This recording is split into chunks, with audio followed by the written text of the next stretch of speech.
ব্যাঙ্কগুলো আপনার সঙ্গে কিরম করে স্ক্যাম করছে জেনে নিন। আমি 2 বছর আগে একটা হোম লোন নিয়েছিলাম, তার ইন্টারেস্ট ছিল 8%। এটা ছিল ফ্লোটিং রেটে। তারপরে তার ইন্টারেস্ট বেড়ে বেড়ে বেড়ে বেড়ে সেটা হয়ে গেল 9%। তো আমি 9% ধরেই 1 বছর ধরে তার উপর ইএমআই দিচ্ছিলাম। আর যখন আরবিআই রেপো রেট কমালো, ব্যাংক কিন্তু আমার হোম লোনের ইন্টারেস্ট রেট কমালো না।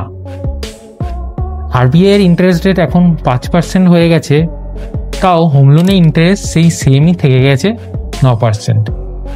তো আমি এটা জানলাম যখন অন্যান্য ব্যাংক আমাকে অফার করছে, আপনার তো হোম লোনের ইন্টারেস্ট অনেক বেশি, আমরা অনেক কম রেটে হোম লোন দিতে পারি। যখন আমি ব্যাংকে ইনকোয়ারি করলাম তখন তারা বলল যে হ্যাঁ, আর রেপো রেট তো কমে গেছে, কিন্তু আপনাকে একটা অ্যাপ্লিকেশন দিতে হবে আপনার ইন্টারেস্ট কমানোর জন্য।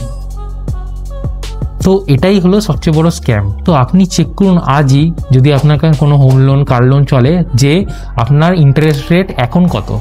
অনেক ব্যাংকই আছে যে রেপো রেট বাড়লে তো home loan amount, home loan interest বাড়িয়ে দেয়, বাট রেপো রেট কমলে আর ইন্টারেস্টটা কমায় না। যেমন এক্সাম্পল ধরুন এসবিআইতে আমি দেখেছি যে হোম লোন রেপো রেট কমলেই হোম লোন খুবই তাড়াতাড়ি কমে যায়।